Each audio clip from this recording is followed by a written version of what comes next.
నమస్తే, welcome to Bhavat media. ముందుగా headlines. Sunitha Williams ను భూమికి తీసుకొచ్చేందుకు ముమ్మర ప్రయత్నం. మస్క్ సాయం కోరిన డొనాల్డ్ ట్రంప్.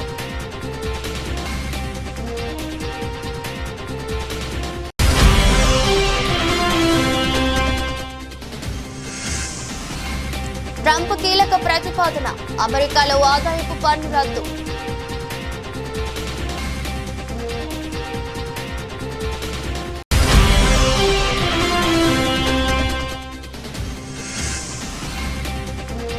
సెంచరీ కొట్టిన ఇస్రో, నింగిలోకి దూసుకెళ్లిన GSLV F-15.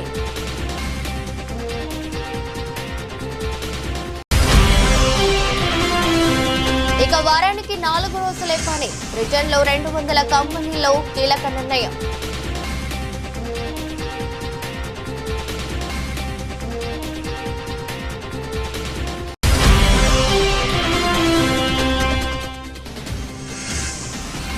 ప్రయాగ్రాజ్ ఘటన చాలా బాధాకరమైంది.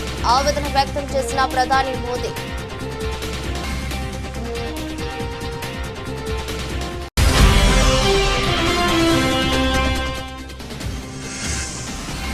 మా కుంభమేళాలో తొక్కిసలాట. అఖాడా పరిషత్ కమిటీ కీలక నిర్ణయం.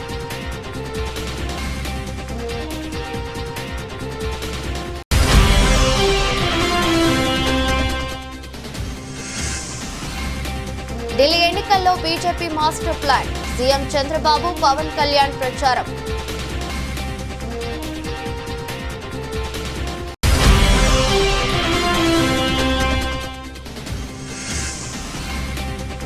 పెద్దిరెడ్డి భూ ఆక్రమణలపై ఏపీ ప్రభుత్వం సీరియస్. విచారణకు పవన్ కళ్యాణ్ ఆదేశాలు.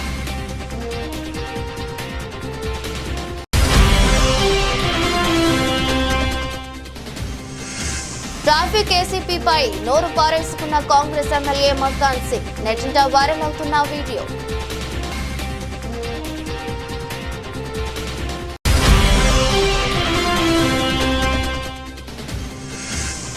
రాజ్కోట్లో ఓడిన భారత్. 26 పరుగుల తేడాతో ఇంగ్లాండ్ విజయం.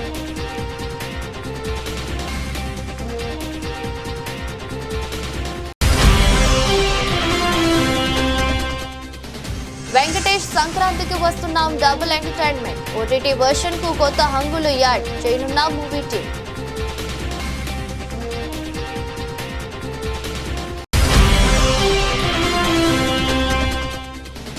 భారీ లాభాల్లో స్టాక్ మార్కెట్లు. బ్యాంకింగ్, ఫైనాన్స్ స్టాక్స్ మద్దతుతో పైకి దూసుకుపోతున్న సూచీలు.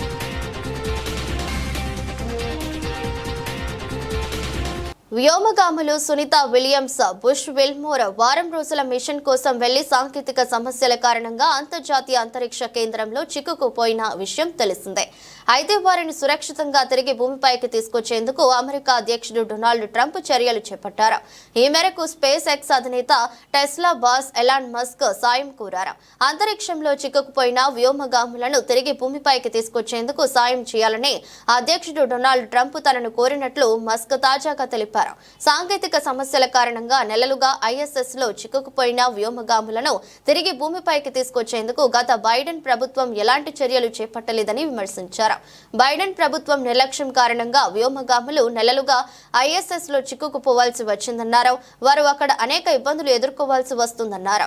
ఆ ఇద్దరు వ్యోమగాములను తిరిగి భూమికి తీసుకొచ్చేందుకు డొనాల్డ్ ట్రంప్ ప్రయత్నాలు చేస్తున్నట్లు మస్క్ వెల్లడించారు. ఇందుకోసం ట్రంప్ స్పేస్ ఎక్స్ సాయం కోరినట్లు చెప్పారు. అధ్యక్షుడి అభ్యర్థన మేరకు త్వరలో ఆ పని పూర్తి చేస్తామని ఈ సందర్భంగా ఎలాన్ మస్క్ తెలిపారు. ఈ మేరకు ఎక్స్ వేదికగా ట్వీట్ చేశారు.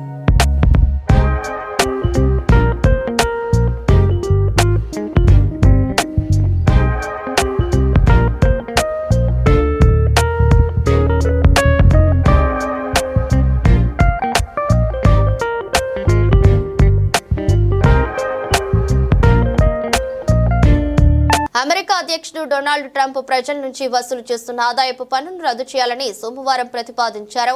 ఐటీ రద్దు చేస్తే అది వ్యక్తులకు, కుటుంబాలకు ఖర్చు చేయగల ఆదాయాన్ని పెంచుతుందని ఆయన భావిస్తున్నారు. ఇది పాత అమెరికన్ పద్ధతులను తిరిగి తేవడమే కాక దేశ సంపద పెరుగుతుందని, అమెరికాను సుసంపన్న దేశంగా చేస్తుందని, మునుపెన్నడూ లేనంత పటిష్టవంతం అవుతుందని ఆయన పేర్కొన్నారు. అయితే ఆదాయపు పన్ను రద్దు ద్వారా వచ్చే లోటును దిగుమతుల సుంకాల ద్వారా భర్తీ చేయాలనుకుంటున్నట్లు చెప్పారు. మరోవైపు భారత్, చైనా, బ్రెజిల్ దేశాలపై అత్యధిక పన్నులు విధిస్తామని ట్రంప్ చెప్పారు. ఈ దేశాలను అత్యధిక సుంకాలు విధించే దేశాలుగా పేర్కొన్న ఆయన అమెరికాకు హాని కలిగించే దేశాలపై సుంకాలను తప్పక విధిస్తామని చెప్పుకొచ్చారు.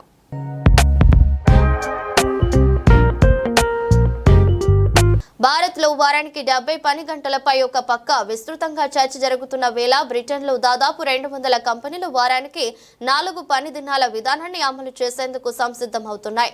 వారానికి 4 రోజులే పని అనే కొత్త విధానాన్ని అమల్లోకి తీసుకువచ్చేందుకు 5,000 మందికి పైగా ఉద్యోగులున్న సుమారు 200 కంపెనీలు ఒక ఒప్పందంపై సంతకం చేసినట్టు గార్డియన్ పత్రిక వెల్లడించింది.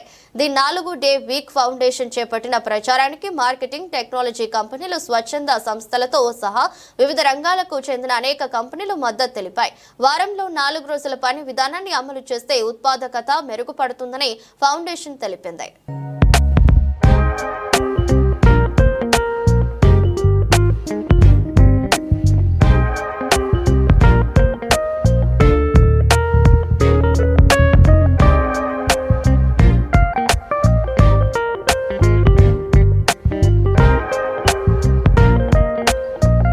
కుంభమేళాలో జరిగిన తొక్కిసలాట గురించి ప్రధాని మోదీ స్పందించారు. ఈ ఘటన తీవ్ర బాధను మిగిల్చిందన్నారు. తొక్కిసలాటలో ప్రాణాలు కోల్పోయిన కుటుంబాలకు ఆయన సంతాపం తెలిపారు.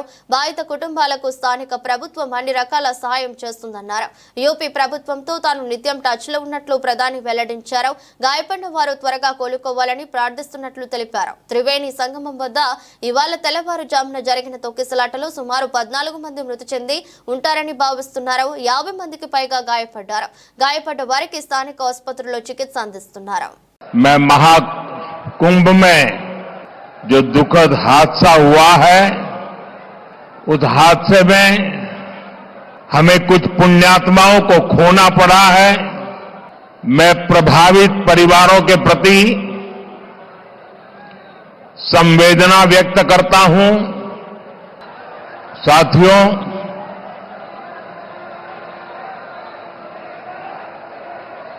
आज की चुनाव सभा को संबोधन करने से पहले मैं महाकुंभ में जो दुखद हादसा हुआ है, उस हादसे में हमें कुछ पुण्यात्माओं को खोना पड़ा है. कई लोगों को चोटें भी आई हैं. मैं प्रभावित परिवारों के प्रति संवेदना व्यक्त करता हूं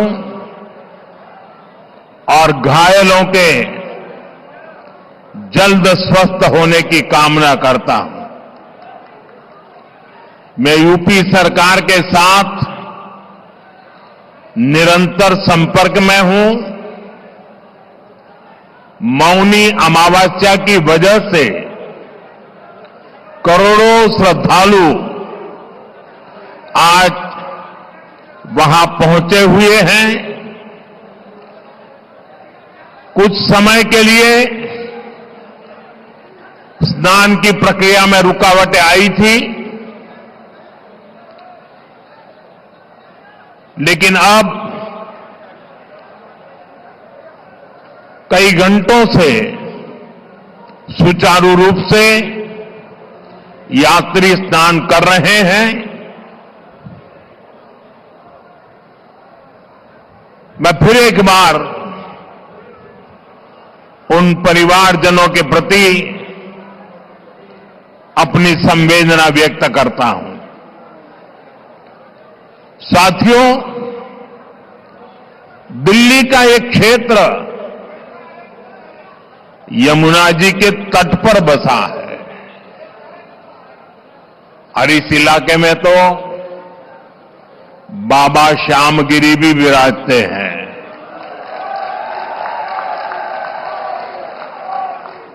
मैं उन्हें श्रद्धापूर्वक नमन करते हुए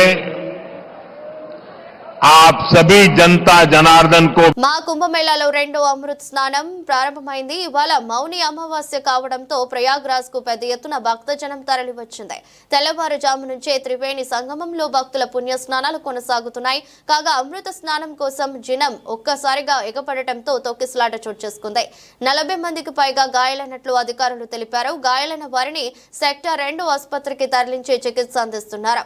మాఘమాస మౌని అమావాస్య మహిమాన్వితమైన శుభదినం కావడంతో ఇవాళ పుణ్య స్నానాలకు కోట్లాది మంది వస్తారని అంచనా వేశారు. దానికి తగినట్లుగా ఏర్పాట్లు చేశారు. అయితే తొక్కిసలాట గంటతో అఖండ పరిషత్ కమిటీ కీలక నిర్ణయం తీసుకుంది. అమృత స్నానాలు రద్దు చేసుకుంటున్నట్లు అఖండ పరిషత్ కమిటీ ప్రకటించింది. తెల్లవారుజాము నుంచే లక్షలాది మంది పుణ్య స్నానాలు ఆచరిస్తున్నారు. లక్షలాది భక్తులతో ప్రయాగ్రాజ్ పరిసరాలు నిండిపోయాయి. కాగా మౌని అమావాస్య కావడంతో ఇవాళ తెల్లవారుజామున 2:30 తర్వాత నుంచి భక్తుల్ని ఘాట్లోకి అనుమతి ఇచ్చారు. సెక్టార్ 2 ప్రాంతంలో చోట బారికేడ్ తీసినప్పుడు భక్తులు ఒక్కసారిగా ముందుకు తోసుకొచ్చారు. ఆ సమయంలోనే తొక్కిసలాట చోటు చేసుకుందని, గాయపడ్డ వారిని వెంటనే ఆసుపత్రులకు తరలించినట్లు అధికారులు తెలిపారు. కాగా ఈ విషయం తెలిసిన వెంటనే యూపీ సీఎం యోగితో ప్రధాని మోదీ మాట్లాడారు. అత్యవసరంగా చేపట్టాల్సిన సహాయ చర్యలపై సమీక్ష చేశారు. ఎలాంటి పొరపాట్లు జరగకుండా పకడ్బందీగా చర్యలు తీసుకోవాలని సూచించారు.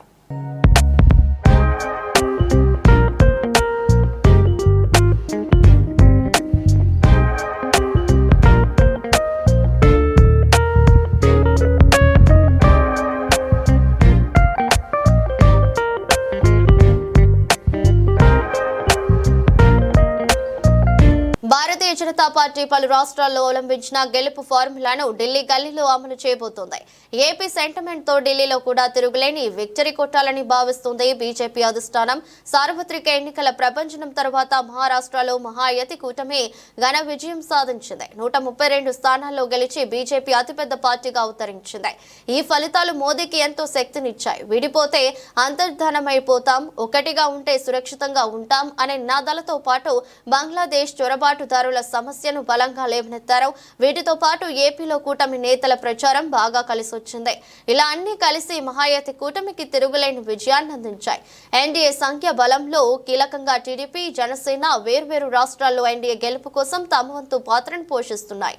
మరాఠ్వాడ, విదర్భ, పశ్చిమ మహారాష్ట్ర ప్రాంతాల్లో జనసేన అధినేత పవన్ కళ్యాణ్ తో బీజేపీ అధిష్టానం ప్రచారం చేయించింది. మొత్తం 5 బహిరంగ సభలు, 2 రోడ్ షోలకి ప్లాన్ చేసింది. తెలుగు వాళ్ళు ఎక్కువగా ఉండే ఈ ప్రాంతాల్లో పవన్ తో ప్రచారం చేయించి ఓట్లను రాబట్టుకోవడంలో సక్సెస్ అయింది. సీఎం చంద్రబాబు ప్రచారానికి వెళ్లాల్సి ఉన్న ఆఖరి నిమిషంలో మహారాష్ట్ర పర్యటన రద్దయింది. ఢిల్లీలో ఆఫ్ వరుసగా 2 సార్లు అధికారాన్ని చేజిక్కించుకుంది. ముచ్చటగా 3వ విక్టరీ కొట్టాలని ఉవ్విళ్లూరుతోంది. అటు బీజేపీ మాత్రం ఆప్ విజయాలకు బ్రేక్ వేసి హస్తినాలో కాషాయి జెండా ఎగరేయాలని కంకణం కట్టుకుంది. ఈ క్రమంలోనే తమ పార్టీ అభ్యర్థుల మద్దతు కోసం మిత్రపక్షాలను రంగంలోకి దింపాలని భావిస్తుంది.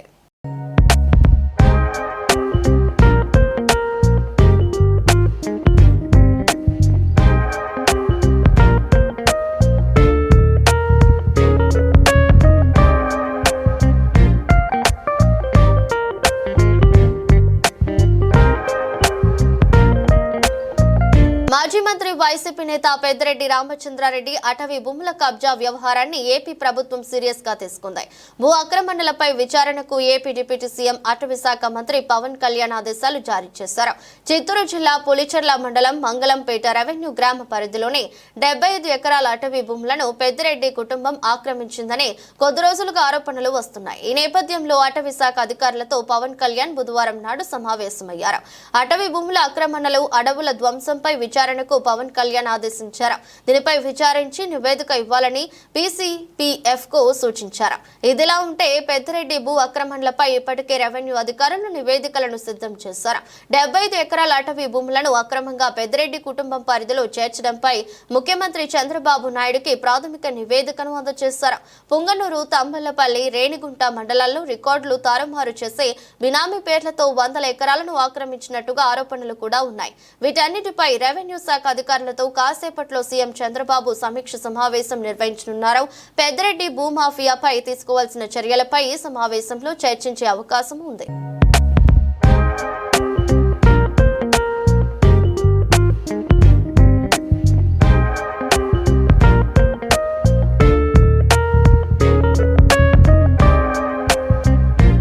భారత పరిశోధన సంస్థ మరో మైలురాయిని అందుకుంది. ఇస్రో చేపట్టిన చారిత్రాత్మక 100వ ప్రయోగం విజయవంతమైంది. శ్రీహరికోటలోని షార్ నుంచి కొత్త రకం నావిగేషన్ ఉపగ్రహాన్ని GSLV-F-15 రాకెట్ ద్వారా ప్రయోగించారు. సుమారు 2250 కిలోల బరువున్న NVS-2 ఉపగ్రహాన్ని అది విజయవంతంగా కక్షలోకి ప్రవేశపెట్టింది. ప్రయోగం విజయవంతం కావడంతో ఇస్రో శాస్త్రవేత్తలు సంబరాల్లో మునిగి తేలారు. ఇస్రో చైర్మన్ గా నారాయణన్ కు ఇదే మొదటి ప్రయోగం కావడంతో ఆయనే స్వయంగా అన్ని ప్రక్రియలను పర్యవేక్షించారు. 27 గంటల కౌంట్ డౌన్ అనంతరం శ్రీహరికోటలోని షార్ నుంచి బుధవారం తెల్లవారుజామున 6.23 గంటలకు GSLV-F-15 రాకెట్ ను ప్రయోగించారు. ఈ రాకెట్ NVS-2 ఉపగ్రహాన్ని తీసుకుని నింగిలోకి దూసుకెళ్లింది. కొద్ది నిమిషాలకి ఉపగ్రహం విజయవంతంగా కక్షలోకి ప్రవేశించింది. 100వ ప్రయోగం విజయవంతం కావడం పట్ల ఇస్రో శాస్త్రవేత్తలకు చైర్మన్ నారాయణన్ శుభాకాంక్షలు తెలిపారు. నావిగేషన్ శాటిలైట్ ను నిర్ణీత కక్షలో ప్రవేశపెట్టినట్లు తెలిపారు. ఈ ఏడాది చేపట్టిన తొలి ప్రయోగం విజయవంతమైందని, ఈ 100వ ప్రయోగం ఇస్రో చరిత్రలో మైలురాయిగా నిలుస్తుందని అన్నారు. NVS-2 ఉపగ్రహం ఇస్రో శాస్త్రవేత్తలు అభివృద్ధి చేసిన స్వదేశీ నావిగేషన్ ఉపగ్రహ వ్యవస్థ. దీని బరువు 2250 కిలోలు ఉంటుంది. ఇది కొత్తరం నావిగేషన్ ఉపగ్రహాల్లో రెండోది. ప్రయోగం విజయవంతం తర్వాత ఇస్రో చైర్మన్ నారాయణన్ మాట్లాడుతూ NVS-2 ఉపగ్రహం 10 ఏళ్ల పాటు సేవలు అందిస్తుందని చెప్పుకొచ్చారు. ఇదిలా ఉంటే ఇస్రో ఆధ్వర్యంలో 1979లో అబ్దుల్ కలాం నేతృత్వంలోని తొలి లాంచ్ వెహికల్ ప్రయోగం జరిగింది. ఇప్పటి వరకు ఇస్రో చరిత్రలో 100 ప్రయోగాల్లో 548 శాటిలైట్లను కక్షలోకి పంపామని పేర్కొన్నారు. ఇస్రో 100వ ప్రయోగం విజయవంతం సందర్భంగా కేంద్ర మంత్రి జితేంద్ర సింగ్ ఇస్రో శాస్త్రవేత్తలకు అభినందనలు తెలిపారు.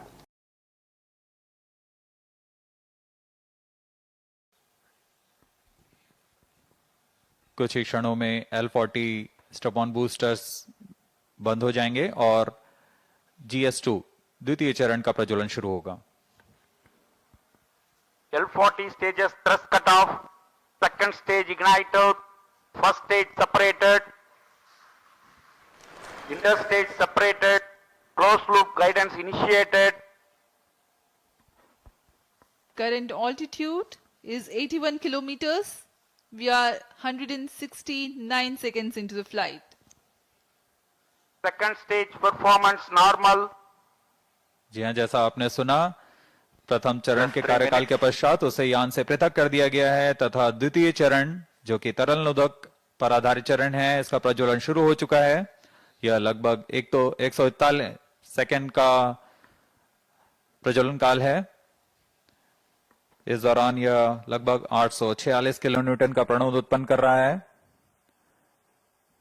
Also known as the GL40HT, the second stage operates on UH-25NN204. High thrust Vikas engine develops 846 performance kilonewton normal. thrust in vacuum. Burn time of GS2 for the present mission is 141 seconds. Shar and Port Blair stations currently tracking.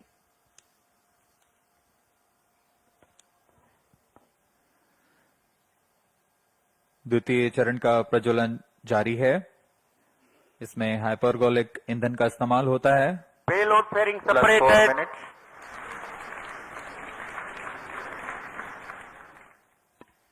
Shielding of the spacecraft from atmosphere is no longer necessary. The current altitude is more than Second 100 stage kilometers. performance The normal. payload fairing has been separated.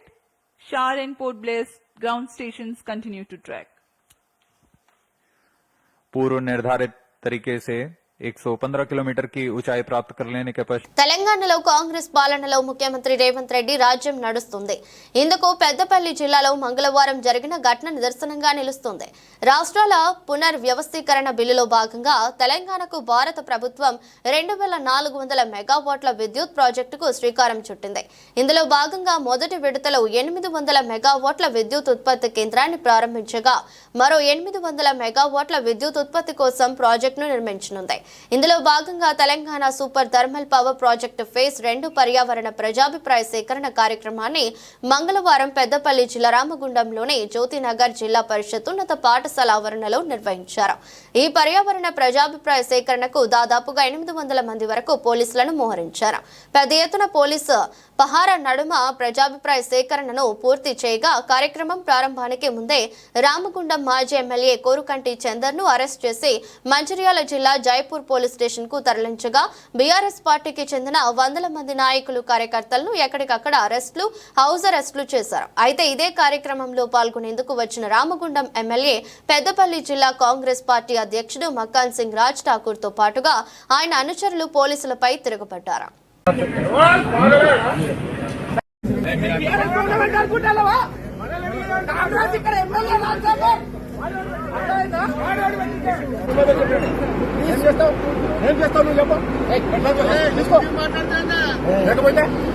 మంచిగా చెప్పండి, నమస్కారం చెప్పడం మాట్లాడతాను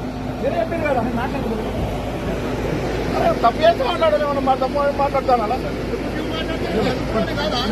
మీరు మాట్లాడుతున్నారు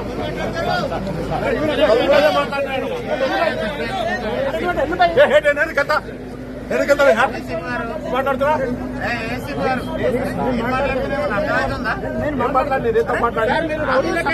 మాట్లాడి చెప్పండి.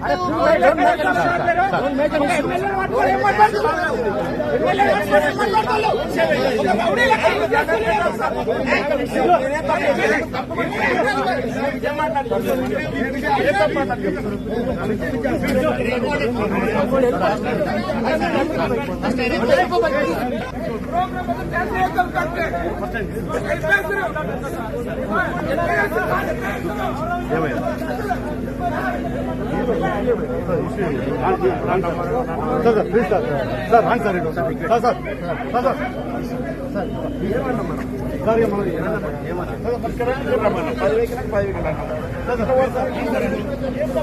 రాజ్కోట్లోని Niranjan Shah stadium వేదికగా భారత్ ఇంగ్లాండ్ జట్ల మధ్య 5 టీ20ల సిరీస్ లో 3వ మ్యాచ్ జరిగింది. ఈ మ్యాచ్ లో భారత బ్యాటింగ్ చాలా పేలవంగా మారింది.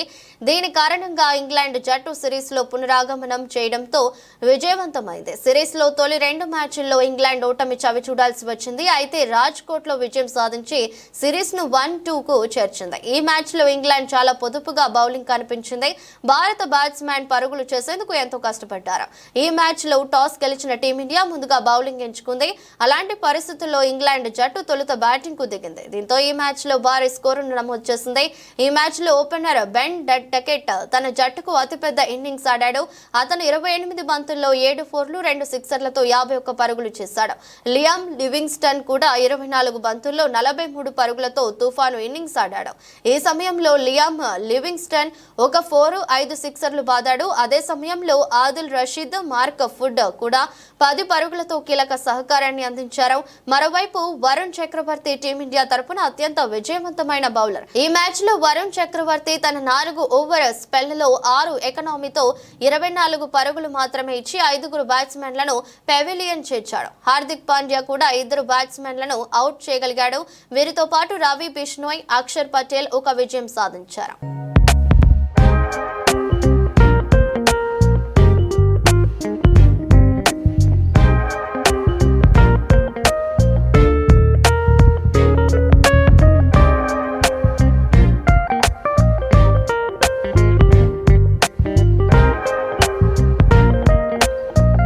వెంకటేష్ కథానాయకుడిగా నటించిన ఫ్యామిలీ ఎంటర్టైనర్ చిత్రం సంక్రాంతికి వస్తున్నాం.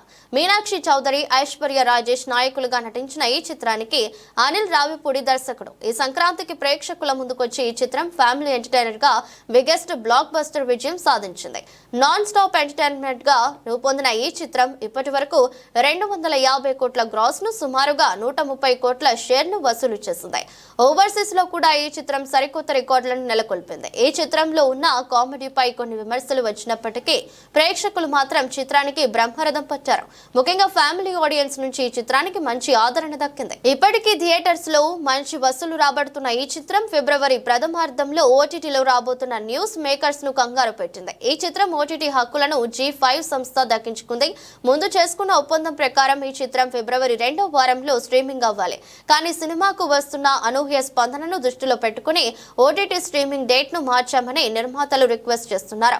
తమ రిక్వెస్ట్ ను యాక్సెప్ట్ చేస్తే ఓటీటీ సంస్థకు దర్శకుడు అనిల్ రావిపూడి ఓ బంపర్ ఆఫర్ ను ఇచ్చాడు. మార్చిలో సంక్రాంతికి వస్తున్నాంను స్ట్రీమింగ్ చేయడానికి ఒప్పుకుంటే మొదట్లో నిడివి కారణంగా తొలగించిన సన్నివేశాలను ఓటీటీ వెర్షన్ కు అదనంగా చిత్రానికి మరో 10 నిమిషాల ఎంటర్టైన్మెంట్ సన్నివేశాలను యాడ్ చేస్తామని చెప్పారని సమాచారం.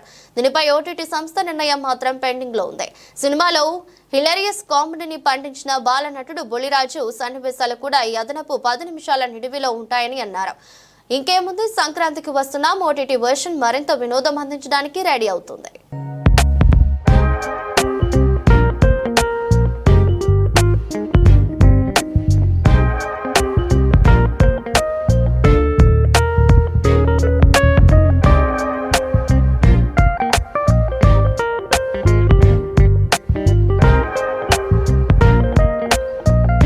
దేశీయ స్టాక్ మార్కెట్లు ఈరోజు భారీ లాభాల్లో ట్రేడ్ అవుతున్నాయి. అంతర్జాతీయంగా ప్రతికూల సంకేతాలు కనిపిస్తున్నప్పటికీ బ్యాంకింగ్, ఫైనాన్స్ స్టాక్స్ లో కొనుగోలు అండతో సూచీలు పైకి దూసుకుపోతున్నాయి. ఈ క్రమంలోనే సెన్సెక్స్, నిఫ్టీ రోజు 1% పైగా వృద్ధి నమోదు చేశాయి. బీఎస్సీ సెన్సెక్స్ ప్రస్తుతం 845 పాయింట్లు పెరిగి 76,211 వద్ద ట్రేడ్ అవుతుంది. ఎన్ఎస్ఈ నిఫ్టీ 214 పాయింట్లు వృద్ధి నమోదు చేసి 23,043 వద్ద ఉంది. ఈరోజు ట్రెండింగ్ లో బ్యాంకింగ్, ఫైనాన్స్ స్టాక్స్ భారీ లాభాలను నమోదు చేస్తున్నాయి. యాక్సిస్ బ్యాంక్, హెచ్డిఎఫ్సి బ్యాంక్ షేర్లు 3% పైగా వృద్ధి నమోదు చేశాయి. ICICI bank, Bajaj finance stocks 2% పైగా పెరిగాయి. ఇండస్ఇండ్ బ్యాంక్, బజాజ్ ఫిన్సర్వ్ షేర్లు 1% పైగా వృద్ధి చెందాయి. మరోవైపు రియాలిటీ స్టాక్స్ ను కొనుగోలు చేసేందుకు కూడా ఇన్వెస్టర్లు ఆసక్తి కనబరుస్తున్నారు. దీంతో నిఫ్టీ రియాలిటీ సూచి 2% పైగా వృద్ధి చెందింది. గోద్రేజ్ ప్రాపర్టీస్ షేర్లు 4% పైగా పెరిగాయి. శోభా లిమిటెడ్ షేర్లు 3.7%, మ్యాక్రోటెక్ డెవలపర్స్ షేర్లు 3%, డిఎల్ఎఫ్ షేర్లు 2.7%, ప్రెస్టీజ్ ఎస్టేట్స్, ఫియోనిక్స్ మిల్స్ షేర్లు 1% పైగా పెరిగాయి. బ్యాంకింగ్ వ్యవస్థలో లిక్విడిటీ పెంచేందుకు 1.5 లక్షల కోట్లు ఇవ్వనున్నట్లు ఆర్బీఐ చేసిన ప్రకటన ఈ సెక్టర్ స్టాక్స్ పై సానుకూల ప్రభావం చూపింది.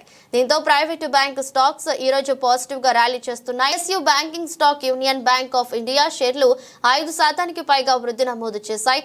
బ్యాంక్ ఆఫ్ ఇండియా షేర్లు కూడా దాదాపు 5% పెరిగాయి. ఇతర బ్యాంకింగ్, ఫైనాన్స్ స్టాక్స్ కూడా పాజిటివ్ గా ట్రేడ్ అవుతున్నాయి. దీంతో సూచీలు ర్యాలీ చేస్తున్నాయి.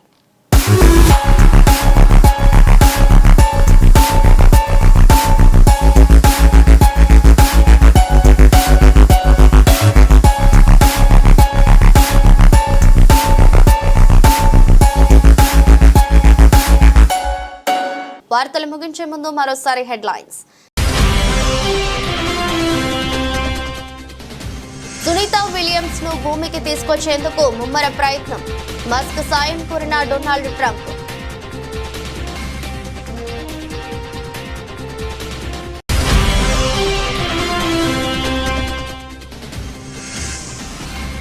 ట్రంప్ కీలక ప్రతిపాదన, అమెరికాలో ఆదాయపు పన్ను రద్దు.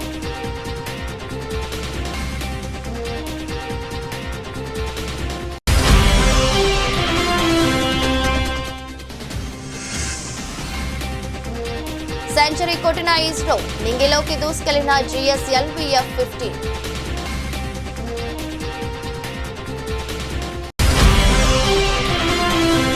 ఇక వారానికి 4 రోజులే పని, బ్రిటన్లో 200 కంపెనీల్లో కీలక నిర్ణయం.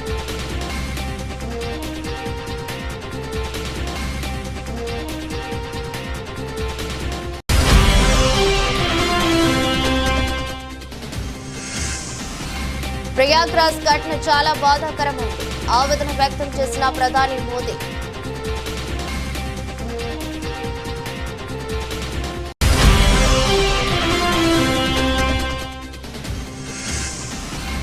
మా కుంభమేళాలో తొక్కిసలాట, అఖాడా పరిషత్ కమిటీ కీలక నిర్ణయం.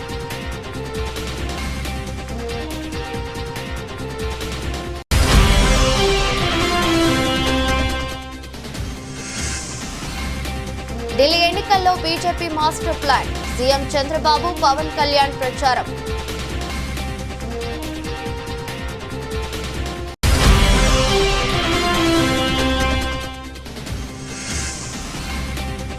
పెద్దిరెడ్డి భూ ఆక్రమణలపై ఏపీ ప్రభుత్వం సీరియస్, విచారణకు పవన్ కళ్యాణ్ ఆదేశాలు.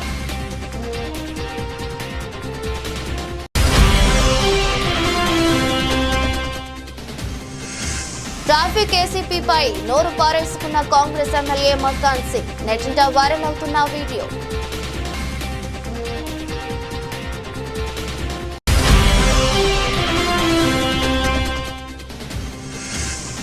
రాజ్కోట్లో ఓడిన భారత్ 26 పరుగుల తేడాతో ఇంగ్లాండ్ విజయం.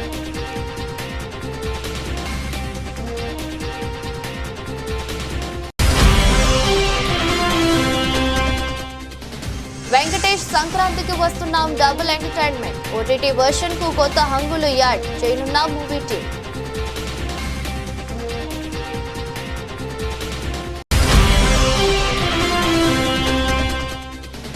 భారీ లాభాల్లో స్టాక్ మార్కెట్లు. బ్యాంకింగ్, ఫైనాన్స్ స్టాక్స్ మద్దతుతో పైకి దూసుకుపోతున్న సూచీలు.